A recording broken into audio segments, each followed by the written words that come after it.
오늘 성경 말씀은 요한복음 16장 1절부터 13절까지입니다. 요한복음 16장 1절부터 13절까지입니다. 제가 봉독하겠습니다. 내가 이것을 너희에게 이름은 너희로 실족하지 않게 하려 함이니 사람이 너희를 출교할 뿐 아니라 때가 이르면 모든 너희를 죽이는 자가 생각하기를 이것이 하나님을 섬기는 일이라 하리라. 그들이 이런 일을 한 것은 아버지와 나를 알지 못함이라. 오직 너희에게 이 말을 한 것은 너희로 그때를 당하면 내가 너희에게 말한 이것을 기억하게 하려 하며 처음부터 이 말을 하지 아니한 것은 내가 너희와 함께 있었음이라. 지금 내가 나를 보내신 이에게로 가는데 너희 중에 나더러 어디로 가는지 묻는 자가 없고 도리어 내가 이 말을 함으로 너희 마음에 근심이 가득하였도다. 그러나 내가 너에게 실상을 말하노니 내가 떠나가는 것이 너에게 유익이라. 내가 떠나가지 아니하면 보혜사가 너에게로 오지 않을 것이요 가면 내가 그를 너에게로 보내리니 그가 와서 내게 죄에 대하여 의에 대하여 심판에 대하여 세상을 책망하시리라. 죄에 대하여라 하면 그들이 나를 믿지 아니하며 의에 대하여라 하면 내가 아버지께로 가니 너희가 다시 나를 보지 못하며 심판에 대하여라 하면 이 세상 임금이 심판을 받았습니다. 내가 아직도 너에게 이를 것이 많으나 지금은 너희가 감당하지 못하리라. 그러나 진리의 성령이 오시면 그가 너희를 모든 진리 가운데로 인도하시리니 그가 스스로 말하지 않고 오직 들은 것을 말하며 장래의 일을 너희에게 알리시리라. 이 시간에 목사님께서 이것을 모르면 가짜 성령을 받은 것이라는 제목으로 말씀을 주하실 때 여러분 많은 은혜 받으시기 바라겠습니다. 5월이 가정의 달이라서 첫 주일 그리고 두 주 지난주까지 가정과 관련해서 설교를 했습니다. 오늘부터 이제 6월 8일 주일까지는 성령의 사역과 관련해서 설교를 할 것입니다. 왜 갑자기 성령의 사역과 관련한 설교를 한다고 할까 조금 궁금할지 모르겠는데요.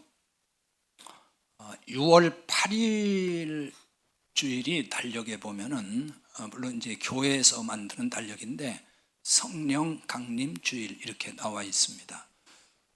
성령에 관련된 설교를 전혀 안 한 건 아니지만은 좀 더 세부적인 내용을 그동안 많이 못해서 그때까지 성령과 관련된 설교를 좀 하려고 합니다.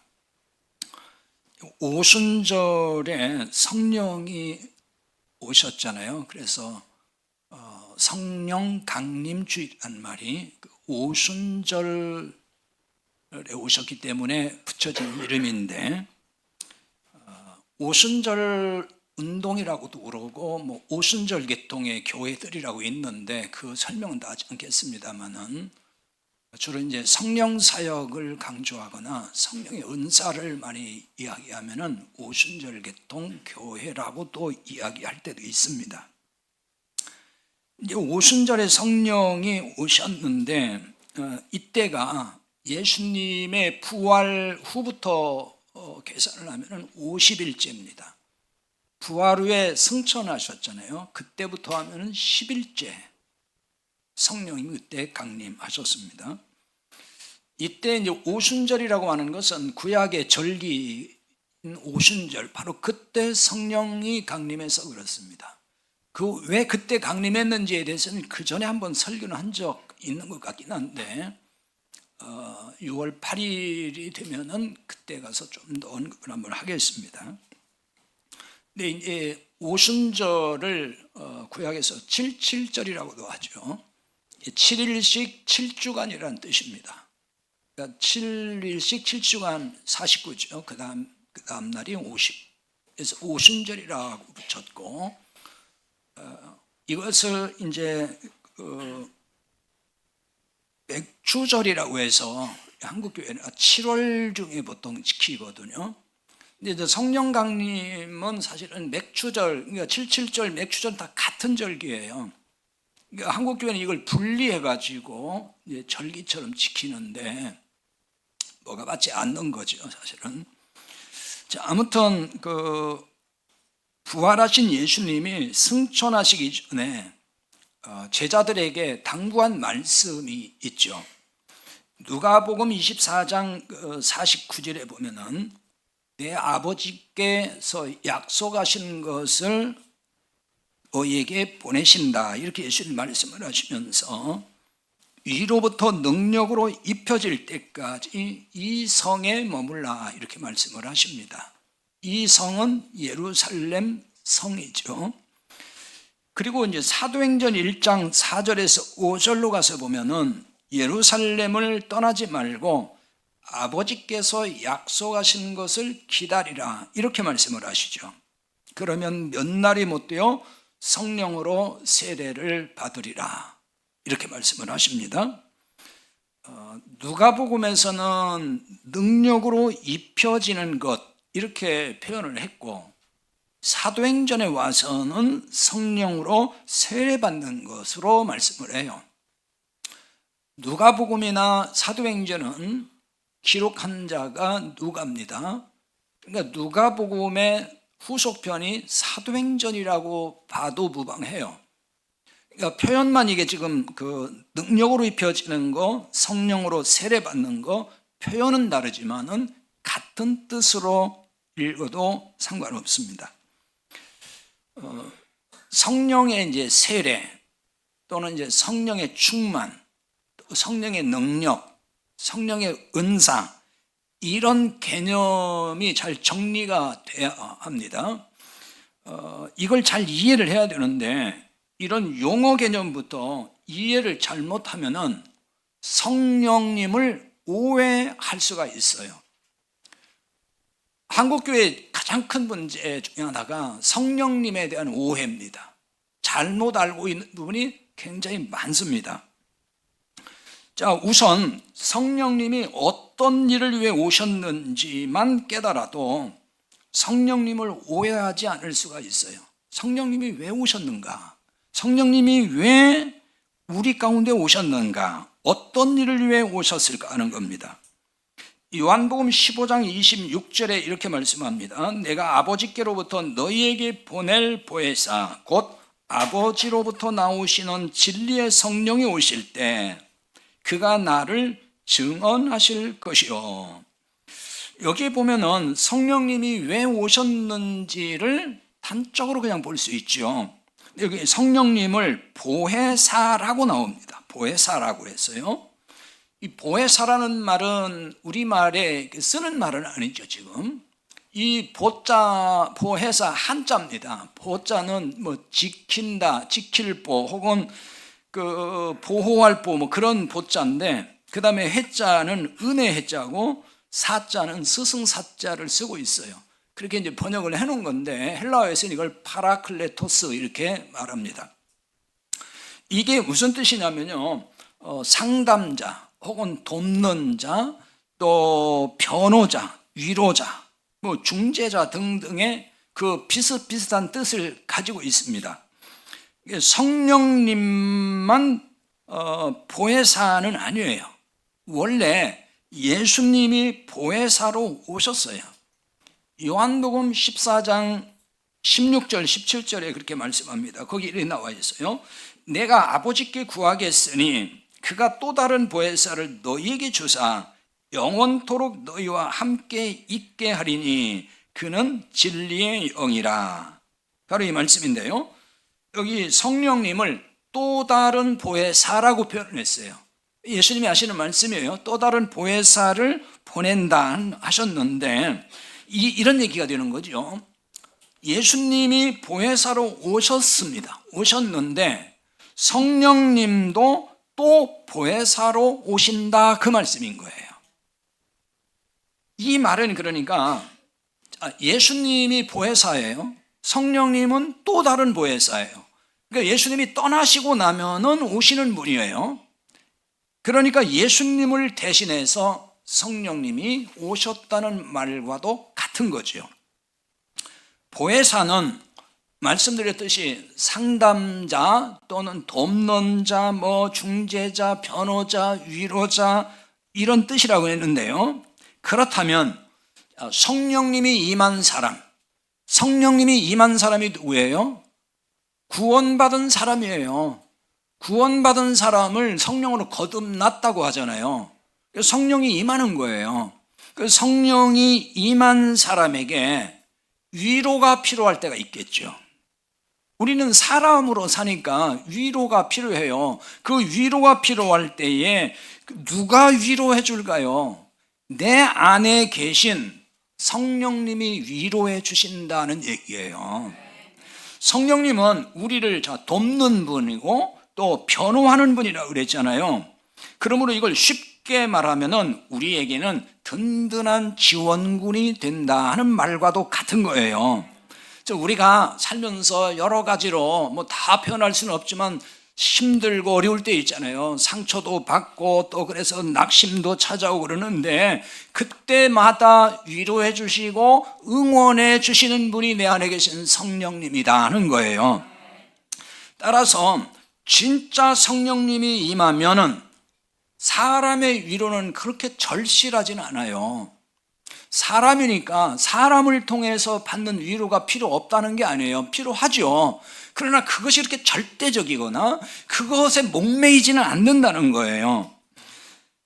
성령님을 통해서 이미 충분한 위로를 경험하기 때문에 사람의 위로를 그렇게 갈망하지는 않는다 그 얘기입니다.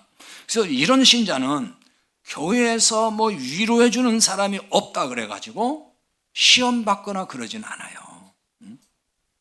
자, 그러면 성령님의 위로가 세상 기준에서 말하는 그 인간 수준의 그런 위로일까요? 우리가 흔히 우리 사람들 간에 말하는 그 위로냐 하는 거예요. 또는 사람의 위로로 충분하지 않으니까 성령님이 대신 그 부분을 메꾸어 주시는, 즉 충족시켜 주시기 위해서 오셨다 그런 뜻일까요? 성령님이 위로하시는 그 위로의 본질은 이런 것은 아닙니다. 성령님이 주시는 위로의 본질, 자, 그게 뭘까요? 요한복음 15장 26절에 이런 말씀을 합니다. 내가 아버지께로부터 너희에게 보낼 보혜사 곧 아버지로부터 나오시는 진리의 성령이 오실 때에 그가 나를 증언하실 것이요. 이 말씀인데요. 자, 보혜사 성령님이 오시면은 성령님이 누구를 증언한다는 겁니까? 예수님을 증언하신다는 거예요. 그리고 성령님이 예수님의 무엇을 증언하신다는 걸까요? 사도행전 15장 8절에서 9절에 이렇게 말씀합니다. 또 마음을 아시는 하나님이 우리에게와 같이 그들에게도 성령을 주어 증언하시고 믿음으로 그들의 마음을 깨끗이 하사 그들이나 우리나 차별하지 아니하셨느니라. 지금 이 말씀은 어떤 배경에서 나온 거냐면요, 사도 베드로가 예루살렘 총회, 그러니까 처음으로 교회 총회가 열렸어요. 구원 문제 때문에, 구원론 때문에 사도들이 다 모였습니다. 그때 했던 말 중에 하나입니다. 그때 어떤 문제로 모였냐면은 율법주의자들이 주장하는 게 있어요. 이방인도 율법 지켜야 된다. 유대인처럼 할례도 받아야 되고 절기도 지켜야 되고 율법을 지켜야만 구원받지 예수님을 믿어서만 구원받는 건 아니다. 이렇게 주장하는 사람들이 나왔어요. 그것 때문에 지금 교회에 회의가 소집이 된 거예요. 도대체 그러면 어떤 것이 맞는 거냐? 이때 지금 베드로 사도가 이런 주장에 대해서 반박하는 내용인 거예요. 여기서 베드로는 하나님이 이방인에게도 성령을 부어주셨다, 이렇게 증언하고 성령을 주어 증언하셨다, 그렇게 말을 해요. 그 증언이 뭐라고 하는 거죠? 믿음으로 그들의 마음을 깨끗이 하라 하사. 베드로가 지금 반박하는 말 중에 그거예요. 믿음으로 그들의 마음을 깨끗이 하사. 그들은 이방인들이에요. 이방인도 예수 그리스도를 믿음으로 말미암아 그들의 마음을 깨끗하게 하셨다. 여기에 지금 답이 있는 거거든요. 십자가 대속의 은혜를 믿음으로 죄에서 깨끗이 된다고 성령님이 그렇게 증언했다는 얘기를 하는 거예요. 베드로의 이런 발언은 자신에게 성령님이 임한 경험에서 나온 겁니다. 사도 베드로도 성령 받았잖아요. 성령이 임했단 말이에요. 사도행전 10장 43절에 보면은 이런 말씀이 있어요. 그에 대하여 모든 선지자도 증언하되 그를 믿는 사람들이 다 그의 이름을 힘입어 죄사함을 받는다 하였느니라. 이 말씀인데요. 이 말씀은 성령님이 임한 그 베드로가 성령님의 인도를 받고 고넬료 가정에서 설교했던 내용 중에 일부예요. 그걸 제가 지금 잠깐 읽은 거예요. 성령님이 임한 베드로가 예수님의 이름을 힘입어서 죄사함 받는다는 걸 증거를 했어요. 복음을 전한 거죠. 그러자 이 복음을 듣는 이방인들에게, 그 이방인이라는 건 고넬료와 그의 가족들이에요. 고넬료는 로마인이거든요. 로마의 백부장이었어요. 그 사람들에게 성령이 임했어요. 복음을 전하니까. 그들은 율법을 지키는 사람도 아니에요, 다. 그런데 성령님이 임했습니다. 그러니까 베드로가 그 현장을 봤단 말이에요. 자신이 복음을 전했더니, 은혜의 복음을 전했더니 성령이 임하는 거, 그거를 체험했다는 얘기예요. 성령님이 임한 바울도 마찬가지였습니다. 바울도 성령이 임한 사람이잖아요. 성령 받은 사람이란 말이에요. 바울도 가는 곳마다 베드로가 전한 똑같은 그 복음을 전했고, 그로 인해서 사방의 교회가 세워졌어요. 사도행전 17장 2절 3절 한 군데만 보면은 거기에 이제 바울이 데살로니가에 도착을 해서 복음을 전한 이야기가 나오거든요. 거기 이렇게 나와 있어요. 바울이 자기의 관례대로 그들에게 들어가서 새 안식일에 성경을 가지고 강론하며 뜻을 풀어 그리스도가 해를 받고 죽은 자 가운데서 다시 살아나야 할 것을 증언하고 이르되 내가 너희에게 전한 이 예수가 곧 그리스도라. 지금 바울이 전한 복음이 여기 있어요. 그리스도가 해를 받고 죽은 자 가운데서 다시 살아나야 할 것을 증언했다. 십자가의 죽음과 부활을 증언했어요. 근데 그걸 뭘 가지고 증언했냐? 성경을 풀어서 그랬거든요. 성경을 강론하고 풀어줬다. 그 성경은 구약 성경이에요. 구약에 담긴 그 그리스도 메시아에 대한 말씀을 가지고 복음을 전했다는 얘기거든요. 이런 말씀만 봐도 성령님이 임한 사람들이 무엇을 증언했는지 알 수가 있는 거죠. 성령이 임한 베드로도 십자가의 복음, 부활 증거했어요. 사도 바울도 역시 성령님이 임한 사람인데 역시 그도 십자가 복음을 증거했습니다. 부활의 복음을 증거를 했어요. 자, 이거 바꿔 말하면은 성령님이 예수님을 그리스도라고 증언한다. 그 얘기입니다. 성령님이 베드로를 통해서, 성령님이 바울을 통해서 말씀하는 거죠. 그 말씀의 요지가 뭐예요? 십자가의 죽음과 부활이에요. 복음이에요. 그러니까 예수님의 십자가 죽음과 부활의 복음을 성령님이 그렇게 증언한다는 거예요. 그러니까 이를 믿는 자는 누구나 죄에서 용서받고 구원받는다라고 증언을 한다는 거예요. 이게 성령님이 증언하시는 거예요. 그러니까 성령님이 주시는 위로의 본질을 바로 이런 데서 찾아야 되는 거예요. 성령님이 무조건 기도하라고 했다, 예수님이 무슨 병을 고쳐준다고 했다, 이러면서 왜 증언하는 사람들이 있잖아요. 그 증언이라는 게 뭐냐면 성령님이 자기한테 말씀했다는 거예요. 그렇게 보여줬다는 거예요. 그러니까 아무개 형제님, 아무개 집사님, 하나님이 기도를, 특별 기도를 하라고 성령님이 나한테 말씀했어요. 그러니까 지금부터 앞으로 한 달간 특정 작정 기도하세요. 또 아니면 뭘 바치세요. 그러면 하나님 병도 고쳐줄 겁니다. 이런 식으로 성령님이 자기한테 증언했다고 얘기를 한단 말이에요. 열심히 충성하고 주의 종에게 뭐 순종하면 복을 받을 겁니다. 사업이 잘 될 겁니다. 성령님이 나한테 오늘 보여줬습니다. 이러면서 증언을 한다니까요. 이런 증언을 통해서 성령님이 우리를 위로해 주는 게 아니에요. 성령님은 그런 증언을 안 해주셔요. 사람이 자기 생각을 가지고 얘기하는 거예요. 아니면 다른 영이 들어와 가지고 얘기를 하는 거고요. 자, 보세요. 어차피 병에서 나도 그 몸으로 영원히 사는 거 아니잖아요. 어차피 죽을 몸이에요. 우리가 아무리 뭐 복을 받아 부귀영화를 누려본들 영원한 겁니까? 잠깐이에요. 그것도 잠깐이면 없어지는 것들이라고요. 그래서 고린도후서 4장 18절에서 보이는 건 잠깐이고 보이지 않는 건 영원함이라 이렇게 말씀을 한다고요. 지금 육의 눈으로 보이지 않는, 우리 육신의 눈으로 보이지 않는 영원한 하나님 나라가 있잖아요. 하나님은 이 나라를 모든 죄에서 용서받은 사람에게 상속하셔요.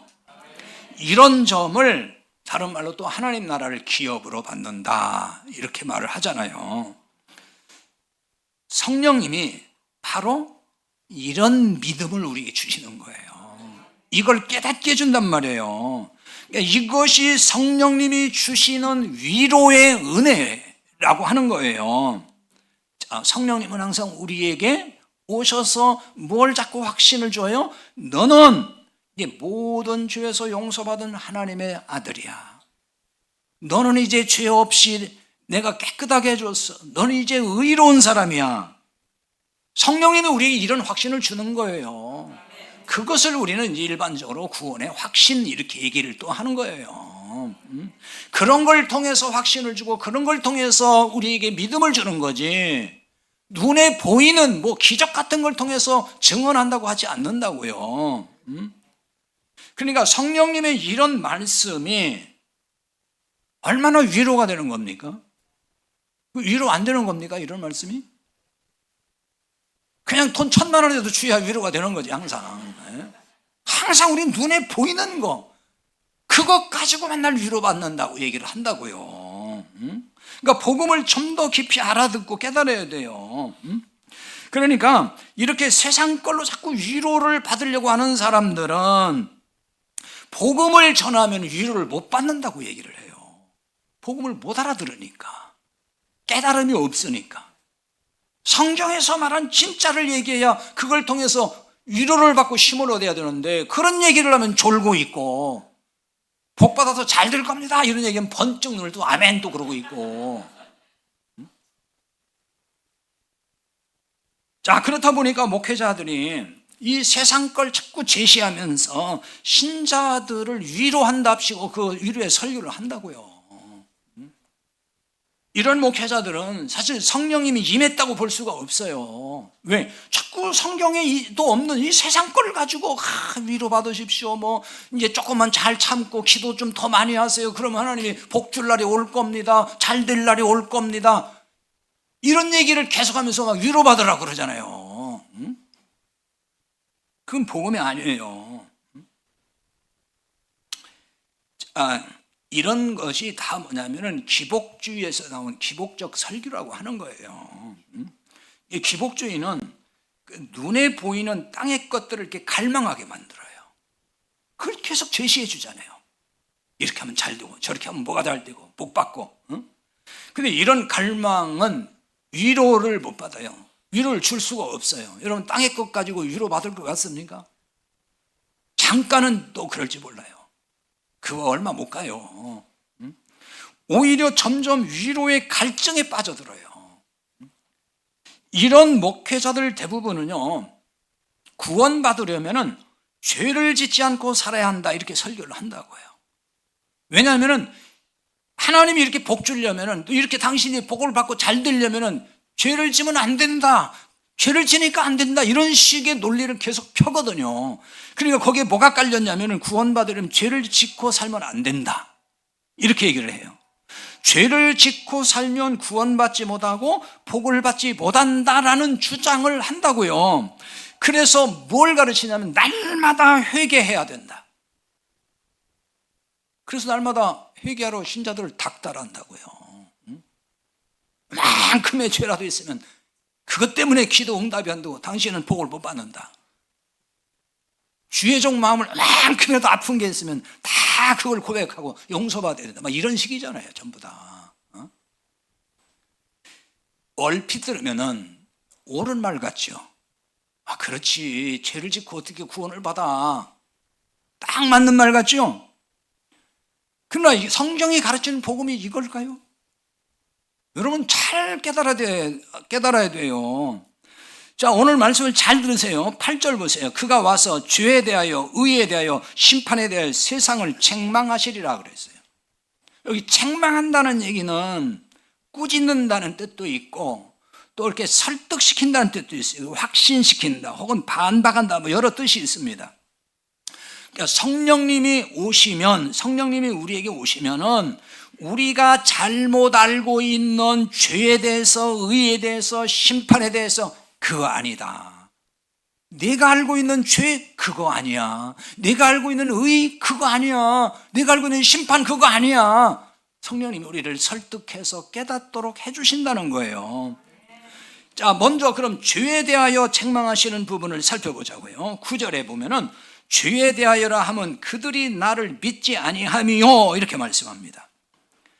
예수님을 믿지 않는 것, 그것이 죄라고 성령님이 책망하신다는 뜻이에요. 그 왜 예수님을 믿지 않는 게 죄일까요? 세상 사람은 말할 것도 없고 여러분도 이게 이해가 잘 안 될 거예요. 왜냐하면 아니 뭐 거짓말 했다거나 나쁜 짓 좀 하고 뭐 그러면 그건 죄다 그래야지, 뭐 믿고 안 믿고는 자유인데 뭐 안 믿었다고 왜 그걸 죄라고 할까? 아, 내가 나쁜 짓 안 하고 믿기만 안 했을 뿐인데 그걸 왜 죄라고 할까? 이런 생각이 단박 들죠. 왜 그런지 이거 깨달아야 돼요. 자, 예수님이 인간의 모든 죄를 짊어지시고 죽었을 뿐만 아니라 부활하셨어요. 하나님은 이 예수님을 믿는 자에게 모든 죄를 용서하시죠? 용서 안 하셔요? 용서하셔요. 용서하시고 이제는 의롭다고 하셔요. 죄 없다고 하신다 그 말이에요. 간주하는 거예요. 의인으로 간주한다는 말이에요. 로마서 3장 21절 22절에 보면은 이렇게 말씀하죠. 분명히 이제는 율법 외에 하나님의 한 의가 나타났으니 율법과 선지자들에게 증거를 받은 것이라 곧 예수 그리스도를 믿음으로 말미암아 모든 믿는 자에게 미치는 하나님의 의인이 차별이 없느니라. 이 말씀만 봐도 나와 있잖아요. 하나님의 한 의가 나타났어요. 의로움이 나타났어요. 근데 이 의는 율법과 선지자에게 증거를 받은 거예요. 그러니까 구약에서 이미 하나님의 의가 어떻게 나타나서 인간이 의롭게 된다는 것을 이미 구약에 말씀했다 그 얘기예요. 그 내용이 구체적으로 뭐라는 거예요?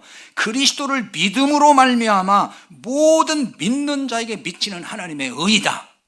차별이 없다 이거는.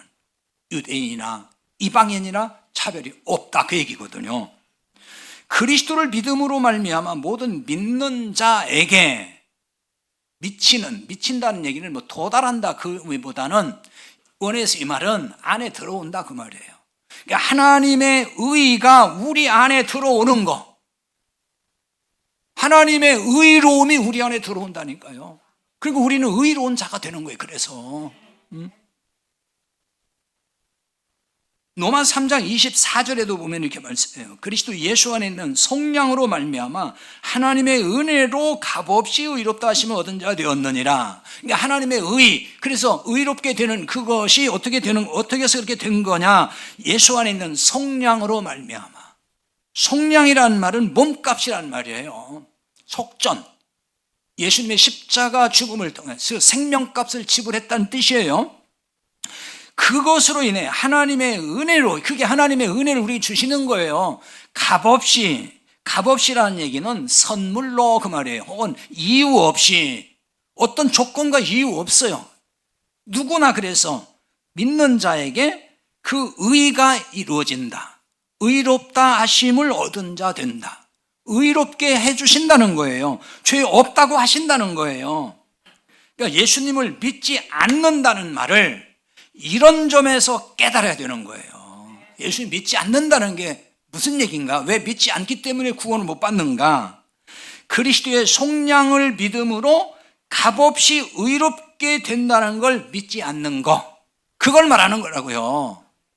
나 예수님 믿어요. 예수님이 저 베들레헴에서 탄생하셨고 예수님 십자가에 죽으셨고 나 그거 믿어요. 그거 믿으면, 그렇게 믿으면은 구원받는 게 아니에요.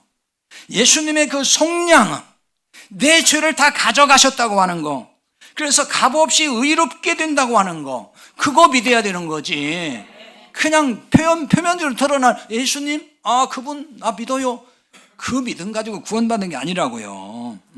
그러니까 이 예수님의 속량, 값없이 주시는 그 은혜로 되는 구원, 그것을 믿지 않으면은 죄에서 용서받지 못하기 때문에 예수님을 믿지 않는 것이 죄라고 하는 거예요. 그리스도의 속량을 믿음으로 값없이 의롭게 되는 것은 과거의 죄에서만 그렇게 되는 건 아니에요. 과거의 죄는 말할 것이 없고 현재 그리고 미래에 내가 지을 죄까지 다 싸잡아서 용서하시고 의롭게 하셨다, 그 말이에요. 그걸 히브리서 9장 12절에서 보면은 그리스도의 피로 영원한 속죄를 이루었다, 이렇게 말씀하거든요. 영원한 속죄, 영원한 용서를 십자가를 통해서 이루셨다는 얘기예요. 그러므로 죄를 짓기 때문에 구원받지 못하는 게 아니에요. 아니라 그 말이에요. 그리스도의 속량, 대속의 은혜를 믿지 않아서 구원받지 못하는 거지, 죄를 짓기 때문에 구원받지 못하는 게 아니에요. 그렇다고 죄를 지어도 괜찮다거나 그거는 대수롭지 않은 일이니 신경 쓰지 마라, 지금 그 말이 아니에요. 자, 이 문제는 뒤에 가서 이제 13절, 오늘 본문 13절 설명할 때 더 살펴보겠습니다. 자, 그리고 이제 의에 대해 책망하시는 말씀에 대해서 보겠습니다. 10절에 보면 의에 대하여라 하면 내가 아버지께로 가니 너희가 다시 나를 보지 못하며, 이렇게 말씀해요. 왜 성령님은 의에 대하여 책망을 하실까요? 의의 개념을 잘못 알았기 때문에 그런 거예요.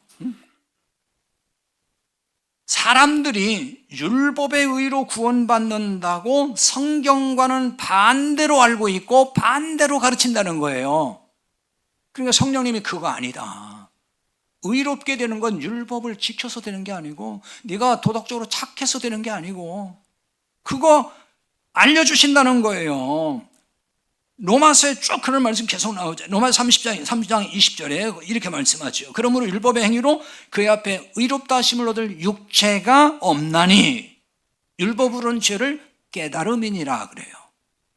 율법의 행위, 그걸로는 하나님 앞에서 의롭게 될 수 없다는 거예요. 그 어떤 사람도. 그 율법은 왜 주셨느냐? 죄를 깨닫도록 위해서 주셨다, 그 얘기인 겁니다. 하지만 이런 말씀과 반대로 가르치는 교회 목회자들 많잖아요. 자주 말씀드리지만은 그렇다고 그분들이 예수님 믿지 마세요, 그 말을 하는 건 아니에요. 믿되 거기에다 율법의 행위가 보태져야 된다, 이렇게 얘기한단 말이에요. 그게 율법주의라고 하는 거예요.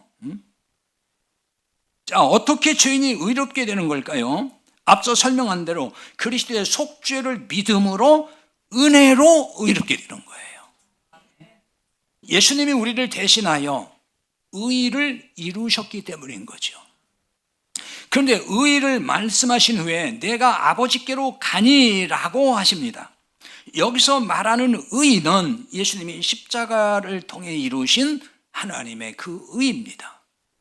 이 예수님이 아버지께로 간다 하는 말은 우리가 흔히 하는 말로 하나님 나라로 간다, 그 뜻이 됩니다. 이 말씀에 이어서 너희가 다시 나를 보지 못함이라고 하셨어요. 당시 제자들에게 닥칠 고난을 염두에 두고 하신 말씀이에요. 그러니까 이런 거죠.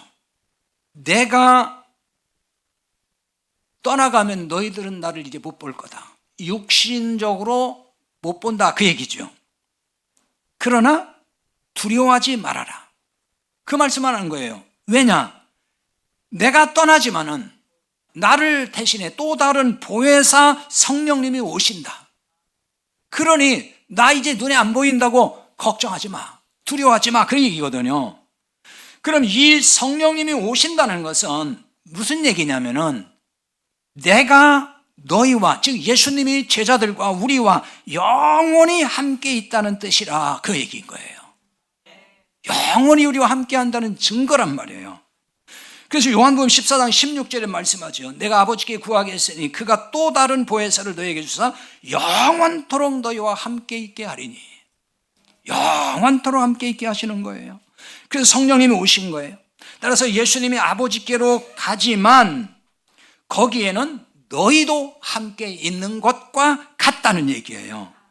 그러니까 제자들, 너희는 의롭지 못해도 의로운 주님 안에 있기 때문에 이제는 영원히 나와 함께 있는 것과 같다, 그 얘기입니다. 그래서 에베소 2장 5절 6절에 보면은 우리를 그리스도와 함께 살리셨고 너희는 은혜로 구원을 받은 것이라 또 함께 일으키사 그리스도 예수 안에서 함께 하늘에 앉히시니, 이렇게 말씀해요.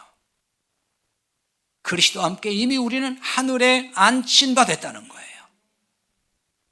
자, 또 하나, 심판에 대하여 책망하신다는 말씀인데요, 11절에 심판에 대하여라 하면 이 세상 임금이 심판을 받았음이라 그랬어요. 성령님이 오시면 심판에 대한 인간의 그릇된 생각을 또 바로잡아 주신다, 그 얘기입니다. 심판에 대한 오해 중 하나, 가장 큰 오해가 구원받았어도 심판이 있다고 생각하고 그렇게 믿는 거죠. 굉장히 많은 교회가 그렇게 가르치고 믿고 있습니다. 그러니까 이렇게 생각하는 자들은 그 심판의 성격을 뭐라고 설명하냐면은 상급을 주기 위해서 심판을 하신다. 많이 들어보셨죠? 그렇게 믿고 있는 사람이 있을 거예요, 지금도. 이렇게 가르치는 목회자가 엄청 많죠. 그런데 이제 근거를 대죠, 말씀을 가지고. 아마 이런 말씀 때문일 거예요.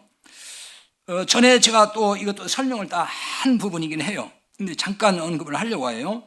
고린도후서 5장 10절인데 이는 우리가 다 반드시 그리스도의 심판대 앞에 나타나게 되어 각각 선악간에 그 몸으로 행한 걸 따라 받으려 함이라. 이 말씀을 근거로 할 때가 많죠. 구원을 받았어도 그 사람이 어떤 일을 했느냐에 따라서 하나님 앞에 심판받는다. 여러분도 지금도 그렇게 믿고 있는 분이죠. 선악간에 그랬잖아요. 그럼 이게 선악간에 행했다는 게 뭐냐? 선을 행하는 것은 예수님을 믿고 사는 걸 말하는 거예요. 악을 행했다는 얘기는 예수를 믿지 않고 산 거, 그걸 악이라고 하는 거예요. 그게 아까 죄라고 그랬잖아요, 믿지 않는 거. 그거 같은 얘기라고요. 선은 하나님의 선이에요. 하나님의 선은 예수 믿고 구원받는 거라고요. 그 얘기라고 얘기해. 그러니까 행한 걸 따라 받는다는 말을 이런 관점으로 읽어야 되는 거지. 이 땅에서 우리가 도덕적인 어떤 행함, 또 뭐 교회에서 충성하고 봉사한 거, 뭐 헌금 많이 했나 적게 했나, 이런 행함을 얘기하는 게 아니라고요, 지금 이게. 그러니까 이런 얘기예요. 예수님을 믿고 산 자는 하나님 나라를 받는 거고, 믿지 않고 산 자는 반대로 지옥을 받는 거고, 그 얘기인 거예요.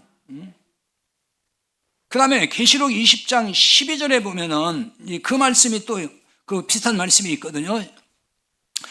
또 내가 보니 죽은 자들이 큰 자나 작은 자나 그 보좌 앞에 서 있는데 책들이 펴 있고 또 다른 책이 펴졌으니 곧 생명책이라 죽은 자들이 자기 행위를 따라 책들에 기록된 대로 심판을 받으니, 바로 이 말씀이에요.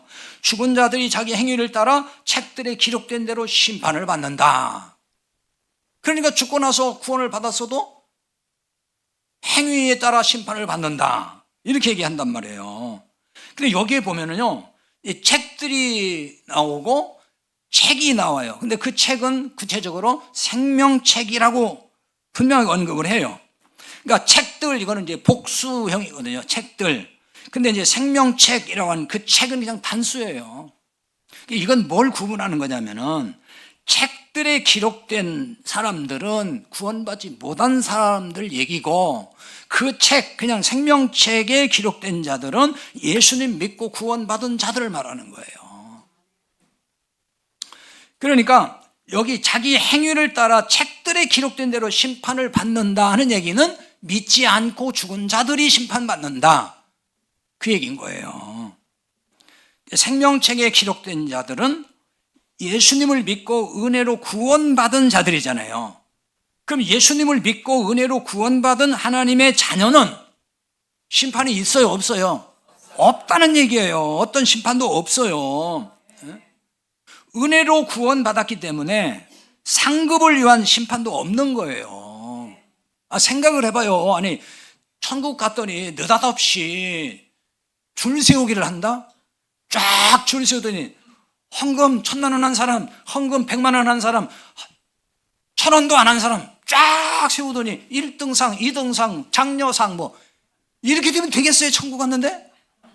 말도 안 되는 얘기를 하는 거예요. 성가대에서 봉사한 사람은 금상, 주방에서 봉사한 사람은 은상, 뭐 이렇게 줄 세우게 하겠냐고요. 이게 지금 한국교회가 가르치는 게 이런 거잖아요, 지금. 노골적으로 제가 표현한 거지만. 여러분, 말이 된다고 생각해요? 그런 얘기 아니에요.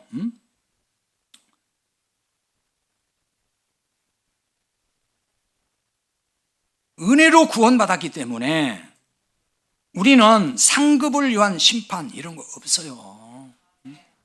자, 왜 이렇게 봐야 할까요? 요한복음 5장 24절에 보면은 내가 진실로 진실로 너에게 이르노니 내 말을 듣고 또 나 보내신 이를 믿는 자는 영생을 얻었고 심판에 이르지 아니하나니 사망에서 생명으로 옮겼느니라.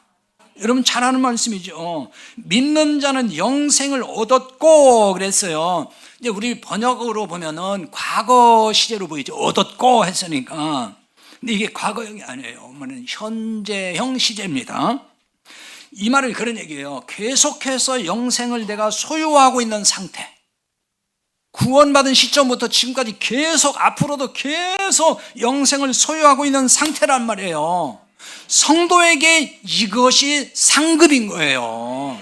하나님 나라를 이미 받았잖아요. 우리가 하나님께서 우리에게 상급으로 주셨잖아요. 기업으로. 그게 상급이란 말이에요. 따라서 상급을 위한 심판이 있다, 그 말은 복음이 될 수가 없어요. 왜냐하면 그 상급을 얘기하려면 빼놓을 수 없는 게 있잖아요. 공로잖아요, 공로. 상은 누구한테 주는 거예요? 공로 있는 사람한테 주잖아요. 아니, 공로 없는 사람한테 상 주는 거 봤어요? 그러니까 상이 다 틀린 거 아니에요. 1등상, 2등상, 3등상. 그러니까 우리가 구원은 은혜로 받는다, 공로 없이 받는다라고 하잖아요. 그런데 하나님 나라 가면은 공로에 따라 상급 받는다? 말이 안 되잖아요. 그러면 이게 모순이잖아요. 우리 찬송할 때도 있잖아요. 아무 공로 없이 구원함으로도 해요, 안 해요? 아무 공로 없이. 우리 공로 없어요. 구원받는 거. 하나님 나라를 기업으로 공로 없다니까요. 예수님 공로밖에 없어요. 그러니까 우리가 하나님 나라 갈 때에, 자, 그 순간이 어떻게 되는지 제가 모르겠지만은 아무튼 가고 있는데 딱 생각이 나가지고, 아이고, 나 이거 공로 좀 가지고 가야 되겠네. 가지고 간다고 한번 가정을 해보자고요. 그러면은 천국에서 그래? 그 공로 좀 가져와 봐. 하겠어요? 그거 필요 없어. 버리고 와. 그럴 거 아니에요. 왜? 예수님의 공로만 인정하니까. 그게 하나님 나라예요. 심판에 이르지 아니하나니, 이거는 영생을 얻었다는 다른 표현입니다. 이거 직역하면은 그리고 그는 심판에 들어가지 않는다, 그 말이거든요. 이 상태를 사망에서 생명으로 옮겼느니라고 한 거예요. 옮겼느니라, 이 말은 완료 시제입니다. 이미 생명으로 옮겨진 상태. 우리는 이미 구원받았으니 이미 옮겨진 상태에 있는 거지 앞으로 옮겨지는 게 아니라고요. 그런데 구원받은 성도에게도 행위에 따라 심판이 있다고 가르치면 그게 옳은 말이냐는 거예요. 그게 복음이냐는 거예요. 그러니까 구원받은 성도에게 성령님이 오시면은, 야, 너 말이지, 너 거짓말했지, 너 심판받을 거야, 너 죄졌지, 심판받을 거야. 성령님이 그걸 증거해 줄까요? 성령님은 그렇게 증거 안 해요. 심판이 없다고 증거를 해줘요. 성령이 임한 사람이 아니라면은 쏘곤거릴 거예요. 너 심판받아. 너 그렇게 믿으면 심판받아. 그럴 거라고요, 계속. 그건 성령님이 증거하는 게 아니라고요. 자, 여기서 이제 살펴봐야 될 내용은 이 세상 임금이 심판을 받았음이라는 말씀이에요. 이게 다 연관이 있어요. 심판에 대해 책망하시는 이유 중 하나가 이 세상 임금이 심판을 받았다는 거예요. 그럼 이 세상 임금이 누굴까요? 임금들이라고 하지 않았어요. 단수입니다. 근데 그것도 그냥 임금이 아니고 번역에는 없지만은 앞에 정관사 더가 있어요. 그 임금이에요. 그 임금. 그 임금이라는 말은 우리가 말하는 황제 개념이 아니에요. 그냥 통치자, 지배자 그런 뜻입니다. 이게. 자, 이 세상 임금은 사탄의 별칭이에요. 그래서 세상 여러 임금이 아니라 바로 그 임금이라고 한 겁니다. 이 점에 대해서 에베소서 2장 2절에 보면은 공중권세 잡은 자라고 했고, 또 에베소 6장 12절에 보면은 세상 주관자라고 나옵니다. 따라서 이 세상 임금이 심판받았다 하는 말은 사탄이 심판받았다, 그 말이에요. 그런데 왜 심판에 대해 말씀하시면서 이 세상 임금이 심판받았다고 했을까요?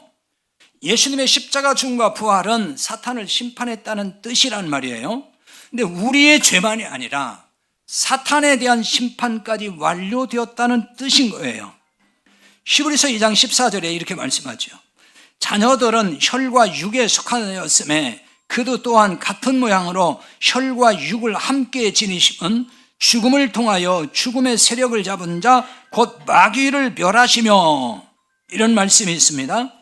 그도 또한 같은 모양으로, 예수님을 말씀하는 거예요. 예수님도 우리와 똑같이 혈과 육으로 오셨는데 그분이 죽음을 통해서 죽음의 세력을 잡아다 마귀를 멸하셨다는 거예요. 십자가 죽음을 통해서 마귀를 멸하셨다는 거예요. 자, 사탄이란 말이 있고 마귀란 말이 있어요. 서로 다른 존재 아닙니다. 왜 동명이인 그런 말 쓰잖아요. 같은 존재인데 이름이 다를 뿐이에요. 별칭이 있어요. 또 그 외에도. 사탄이란 말은 한자가 아니에요. 뱀사자 그런 거 아니에요. 사타나스, 헬라어의 사타나스, 그걸 그냥 그대로 음력을 한 거예요. 사단. 사단이란 뜻은 대적자 그런 뜻입니다. 그 다음에 마귀는 한자예요. 근데 이걸 디아블로스 그럽니다. 마귀를 헬라어로. 마귀의 이 뜻은 뭐냐? 중상자, 고소자, 참소자 그런 뜻이에요. 그러니까 마귀는 원래 어떤 일을 하는 거냐면은 우리의 죄를 하나님께 가지고 가서 이 사람이 이렇게 죄를 졌으니 이런 죄인이니 심판받아야 됩니다. 심판하십시오. 이렇게 고소한다는 거예요.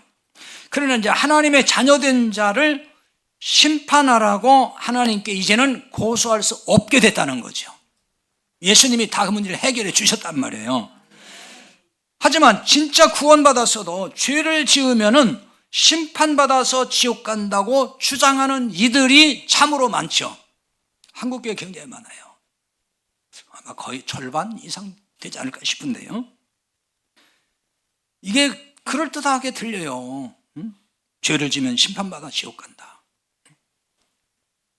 사실 이런 사람들은 그게 마귀가 하는 얘기예요. 사탄의 하수인과 같은 소리인 거예요. 성령님이 임한 사람은 구원받았어도 죄를 지면 지옥 간다 이렇게 주장하지 않아요. 누가 지옥 가는 거예요? 그리스도를 믿지 않아서 가는 거라고 했잖아요. 죄를 지어서 가는 게 아니고 믿지 않아서 가는 거라고요. 그러면 단박에 반발이 생기죠. 그러면 구원받은 사람이 죄를 지어도 아무 상관없다는 거예요. 그럼 막 그냥 죄 짓고 살아도 되겠네요. 꼭 이런 사람이 나와요. 또 목회자들도요, 이런 데 되게 반발하는 사람이 있어요. 그런 식의 설교를 하니까 성도들이 죄를 쉽게 짓고도 아무 죄책감을 느끼지 않는다. 한국 교회가 지금 타락하는 게 다 이렇게 얘기하니까 타락한다. 이런 논리로 공격을 하는 분들이 있어요. 죄를 지어서 지옥 가는 게 아니다. 그러니까 신자들이 이제는 마음 편하게 죄를 지게 되고 아주 뻔뻔하게 된다는 거예요. 여러분, 그럴 신자들이 없는 건 아니에요. 그럴 신자들이 있어요. 어떤 사람이 그럴 가능성이 높냐? 아직 복음을 모르는 사람이에요. 복음을 못 알아듣고 있어요. 그런 사람은 이런 얘기가 그냥 좋은 소리 같이 들리는 거예요. 아, 그렇구나. 내가 그냥 이렇게 적당히 죄를 지어도 뭐 상관없는 거구나. 이런 식으로 생각을 한단 말이에요. 그럼 그 사람이 성령이 임한 사람 맞아요? 성령이 임했으면 어떻게 그런 생각을 하냐고요. 응? 그러니까 그렇게 말을 하게 되고 생각이 돌아가서 행동을 그렇게 하면은 성령님과 아무 상관없는 사람이라고 보시면 되는 거예요. 그러니까 제가 항상 걱정은 뭐냐면은 복음을 제대로 설명을 할 때에 알아듣고 깨달으면 좋은데 여전히 못 깨닫는 사람들은 기독교라는 게 이런 거구나. 그냥 쉽구나. 그냥 아무렇게 살다가도 예수님 나 용서해 주세요. 그러면 용서받는 거고 나 믿어요. 그러면 구원받는 거예요. 이렇게 간단하게 너무 쉽게 생각한다는 거예요. 그렇게 오해할 소지도 분명히 있어요. 근데 그걸 모르는 거 아니에요. 그러나 복음을 계속 이야기를 해야 될 이유는 율법으로 얘기하면 어차피 구원 못 받아요. 복음을 계속 얘기해. 어차피 그 중에 또 깨닫는 사람이 나오고 믿는 자가 나오기 때문에 그런 오해를 해서 그렇게 살 사람이 나올지라도 계속 복음을 전할 수밖에 없다. 그 얘기예요. 자, 과연 이렇게 복음적인 설교를 해서 신자들이 정말 성령이 임했는데 그런 사람이 그렇게 마음대로 그냥 함부로 살고 그럴까? 정말 그럴까요? 자, 13절에 답을 줘요. 13절 봅시다. 그러나 진리의 성령이 오시면 그가 너희를 모든 진리 가운데로 인도하시리니 그가 스스로 말하지 않고 오직 들은 걸 말하며 장래일을 너희에게 알리시리라. 바로 이 말씀이에요. 그가 너희를 모든 진리 가운데로 인도하신다 그럽니다. 그가 누구예요? 성령님이 오시면은 그 성령님이 우리를 모든 진리 가운데 인도하신다는 거예요. 인도한다는 얘기는 안내한다는 뜻이에요. 지도한다 혹은 앞장선다 이런 뜻이 있어요. 그러니까 성령님은 우리를 진리 가운데, 진리 안으로 그 말입니다. 그럼 진리가 누구예요? 그리스도 예수님이잖아요. 그분 안으로 들어가서 그분 안에서 살아가도록 안내해 주시고 지도해 주신다는 말이에요. 성령님이 우리를 어떤 방식으로 안내하실까요? 요한복음 14장 26절에 보면은 보혜사 곧 아버지께서 내 이름으로 보내실 성령 그가 너희에게 모든 걸 가르치고 내가 너희에게 말한 모든 걸 생각나게 하리라 이렇게 말씀한다고요. 자, 성령님이 모든 걸 가르쳐 주신대요. 뭘 가르쳐 주겠습니까? 그렇죠. 뭐 돈 버는 방법, 출세하는 방법, 투자해서 이렇게 하면 돈 번다. 성령님이 그런 거 계시해 줄까요? 근데 그런 얘기를 하는 사람들이 있다니까 진짜. 성령님이 자기한테 그런 계시를 줬대. 저 어디다가 땅 사면 오를 거다. 그래서 땅 샀대. 그게 성령이 주시는 계시예요? 아니에요. 그거. 성령님이 가르쳐주는 건 다른 거 없어요. 복음의 말씀을 깨닫도록 가르쳐주는 거예요. 성경을 가르쳐준단 말이에요. 왜 그러냐면요. 자, 성경의 원저자는 성령님이에요. 아까 누가는 누가복음이 기록했고 사도행전 누가가 기록했다고 그랬잖아요. 표면적으로는 사람이 기록했어요, 분명히. 그러나 그 배후에서 감동을 하고 완벽하게 기록할 수 있도록 역사하신 분이 성령님이에요. 그러니까 성령님이 성경의 원저자라고 보는 거예요. 그러니까 그 성령님은 성경에 있는 모든 비밀을 아시거든요. 그 성령님이 우리에게 오시면은 성경에서 복음을 깨닫도록 해주고 복음을 볼 수 있도록 그렇게 가르쳐 준다는 거예요. 그러므로 우리가 복음으로 들어가게 만들고 복음으로 살아가도록 안내해 주신다 그 얘기예요. 그리고 성령님은 내가 너희에게 말한 모든 걸 생각나게 하리라 그랬어요. 생각나게 하리라 이 말은 깨닫게 한단 말입니다. 기억나게 한다 뜻이에요. 들었던 복음의 말씀을 깨닫게 하시고 기억나게 하신다는 얘기예요. 자, 이렇게 성령님의 인도를 받는 사람이 함부로 살아요? 막 살겠어요? 그건 아니죠. 그럴 수가 없는 거죠. 물론 완벽한 인간으로 산다는 말은 아니에요. 우리는 연약한 육체 가운데 이 세상 중에 살기 때문에 넘어지기도 하고 실수도 하고 또 본의 아니게 죄를 짓고 살아요. 죄를 안 지려고 했지만 또 어떻게 하다 보면은 죄를 지을 수 있어요. 그러니까 죄를 지어도 된다는 얘기가 아니고 죄를 지을 수도 있다는 얘기예요. 그게 우리의 모습이라는 겁니다.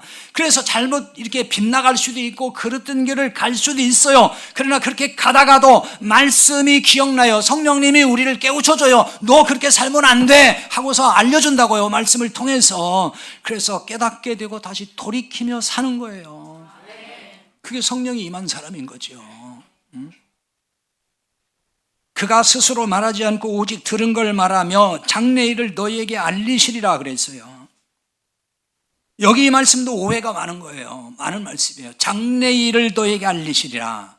이 장래라는 말은 우리말 그대로 보면은 다가올 앞날, 그래서 이게 명사잖아요. 근데 원문에 보면은 명사가 아니고 동사예요, 동사. 현재형으로 되어 있고요. 어떤 뜻이냐면 온다 간다 할 때 그 말이에요. 오다 가다, 또는 때로는 나타나다, 뭔가 이렇게 드러나다, 그런 뜻을 가진 동사예요. 이 장래라는 말이 앞으로 되어질 어떤 일 그런 얘기가 아니라고. 이게 그 다음에 일 그랬죠. 일, 그러니까 일이라고 되어 있기 때문에 또 그렇게 오해가 되는데, 여기 일이라는 얘기는 이건 명사도 아니고 그냥 관사예요. 어떤 노동을 하는 그 어떤 일, 봉사할 때 하는 일, 그런 일이 아니고요. 이거는 그냥 영어로 말하면 정관사 더, 헬라어의 호라 그러거든요. 그래서 이건 이것, 저것, 그런 뜻을 가지고 있는 단어예요. 그러므로 여기서 장래일이란 어떤 뜻으로 봐야 되냐면은 현재형으로 되어 있으니까 현재 나타날 그것, 이런 의미로 봐야 되는 거예요. 그럼 그것은 뭐겠어요? 예수님이 말씀하신 십자가의 죽음과 부활의 복음이에요. 그 얘기하는 거예요. 그러니까 성령님이 이 복음을 제자들이 살아가는 현재 시점에서 항상 나타내 준다, 보여준다는 거예요. 알게 해준다는 거죠. 그러니까 성령님이 임하면 미래를 알려줘서 예언하게 한다, 그 말이 아닌 거예요. 장래일을 알리시리라, 이걸 가지고 또 예언 기도라는 걸 하고 있고 예언한다고 하고 있고 무당 점쟁이들 하듯이 그렇게 한단 말이에요. 성령님은 그런 거 안 하셔요.